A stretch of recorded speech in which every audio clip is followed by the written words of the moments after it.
سلامونه او نیکی هیلې. مرګ په څو دی د پولیسي ناول درنو اوریدونکو ستړي مشئ، الله دې وکړي چې روغ جوړ صحتمند به وئ. د یاد ناول وروستیو برخو ته را رسیدلی یو چې پیل یې له دې ځینه کوو.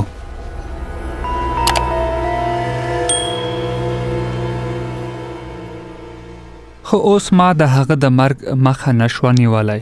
له دې ځایه د وتو یوازې یوه لاره وه چې د مرګ په دروازه به وځي، او دې هم امکان نه لاره چې بلال ته مې ویلي وای زه خپل کار په خپله کوم. کاغذ مې څري او کمو ته وغورځوه. راووتم. نه پوهېدم چې په ناستو دو کې بلال کوم یو و. کڅوړه مې په سر او دیوال ته تکیه کړی کېناستم.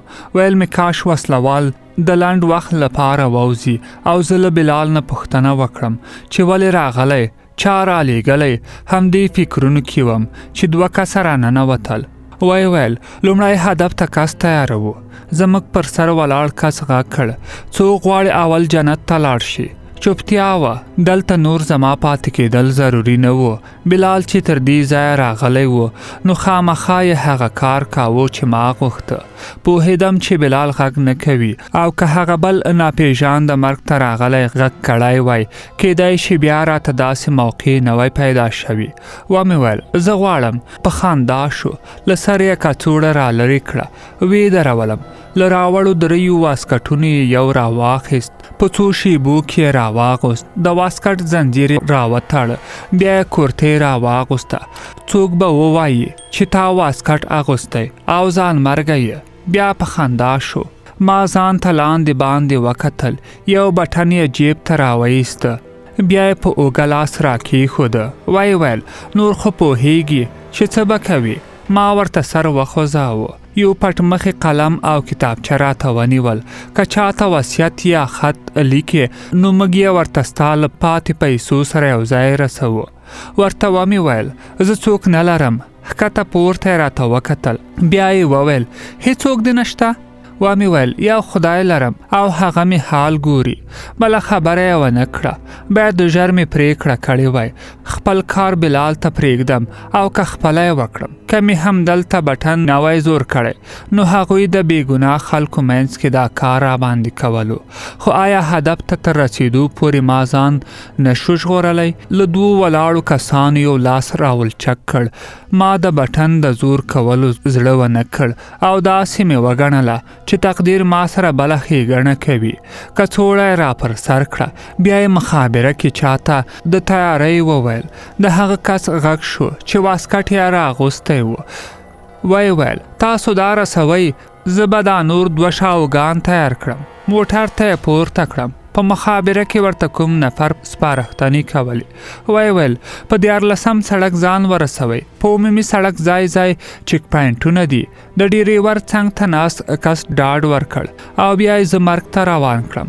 ما باید ځان ژغورلی وای، خو څنګه چې هر څومره فکر مې وکړ کومه لاره نه وه بې له دې چې زه له ځان سره د بېګناه خلکو پر ځای دا 2 ناست کسان مردار کړم.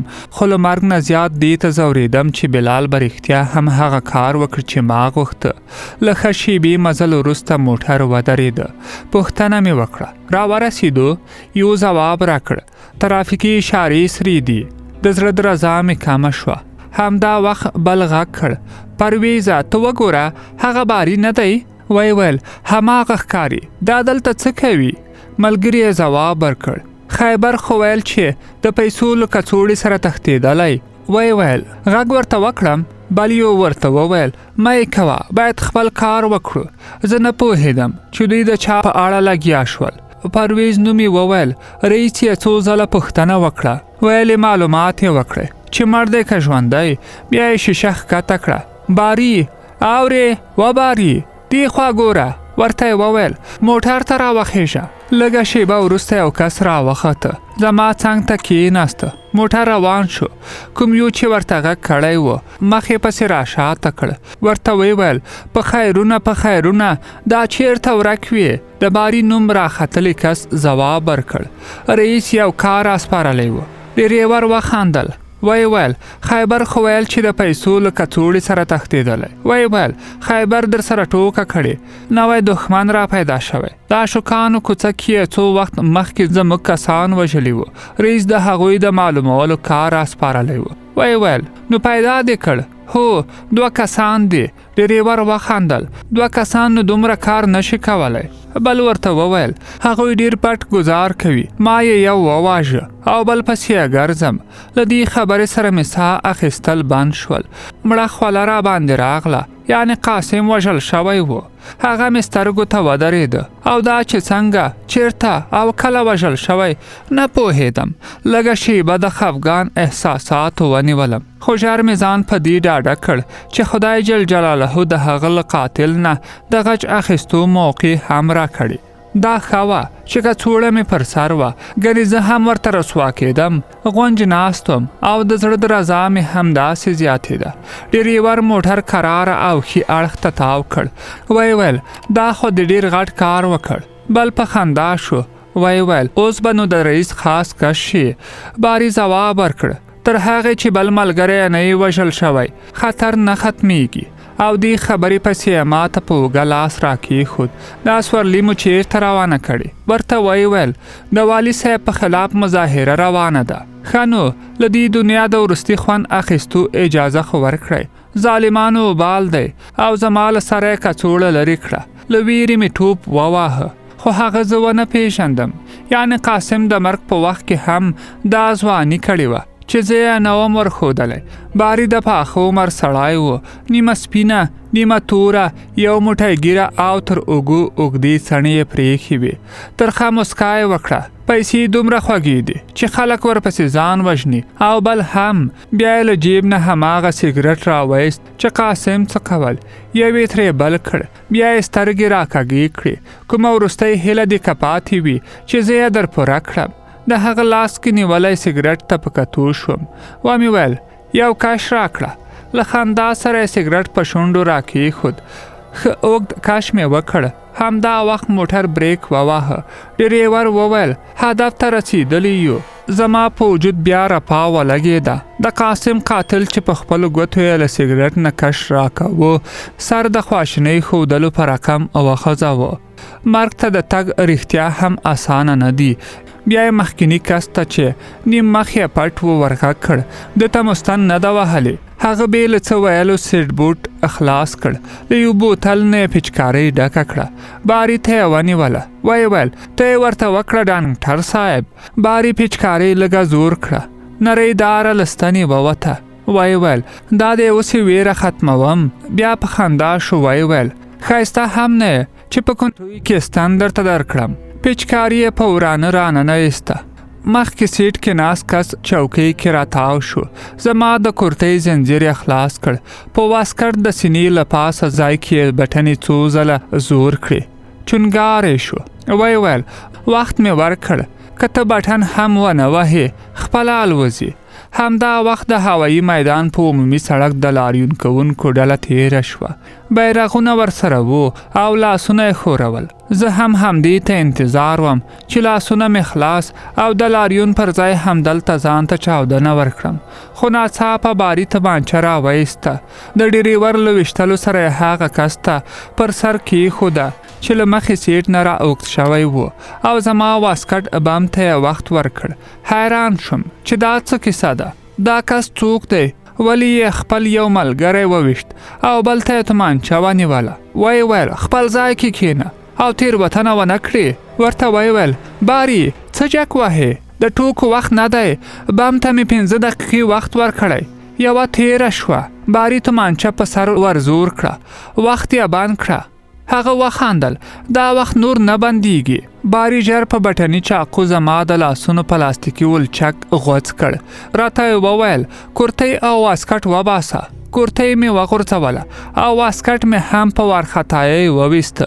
نه پوهېدم چې څه به کېږي او زه څه وکړم. باري چې ځان د قاسم قاتل ښوده او زه یې ژغورلی وم راغه کړ ښکته شه. زه پر ځای ناست وم. په هیڅ مې سر نه خلاصېده. پچکارۍ مې حال بدل کړی و. ویې ویل درته وایم ښکته شه.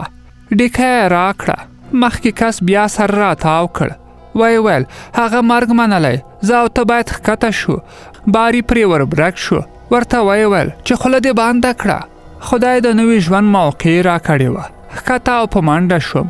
عمومي سړک ته رسېدو سره په لاریونوالو ورننوتم او له هغه ځایه مې پرونر ته ورمخ کړ. ویل مې هغه کس به هم راښکته شي چې زه یې ژغورلی وم، خو یو غږ کوڼوونکی درز سره ځمکه ولړزېده.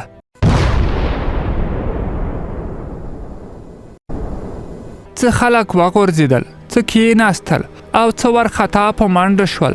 زه هم چې غوږونو کې مې د بم د غږ انګازې وي یو نامعلومې خواته په منډه شوم. ویرې او حیرانۍ وهلی وم. نه پوهېږم تر څومره ځایه به مې منډې وهلې وي. ستونی مې وچ او تندې وهلی وم. د داسې تصادف پیښېدل راته خامخا خوب و یا د محبس کوټه کې ویده وم. دا خوب مې لیده او یا هم د ځانمرګو په ځمکتل کې پروت یم او خوب ګورم چې زه د مرګ په دروازه له راتېرېدو وروسته هم ژوندی پاتې شوی یم. د سړک یوې غاړې غرفې ته ودرېدم. هلته د اوبو له ایښې ترموز نه مې 2 ګیلاسه یخې اوبه وڅښلې.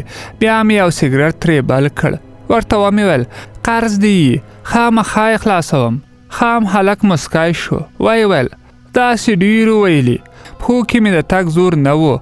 ورسره کېناستم. که تلیفون در سره وي یو چا ته زنګ وهم. تلیفون یې راکړ. وی ویل لکه چې مظاهرې ته راغلی وي. ما بې له ځواب ورکولو د قاسم شمیره ډایل کړه، خو شمیره یې بنده ښوده. نو د هغه کس خبره رښتیا وه چې قاسم یې وژلی، خو باور مې ځکه نه شو کولی چې د قاسم قاتل زه ولې ژغورلم او ځان یې د مرګ خولې ته ورکړ. باري څوک و؟ څنګه را پیدا شو؟ ولې له ما سره مرسته وکړه؟ ولې د قاسم د وژلو خبره وکړه؟ زه اوس یوازې همدې ناځوابه پوښتنو ځورولم.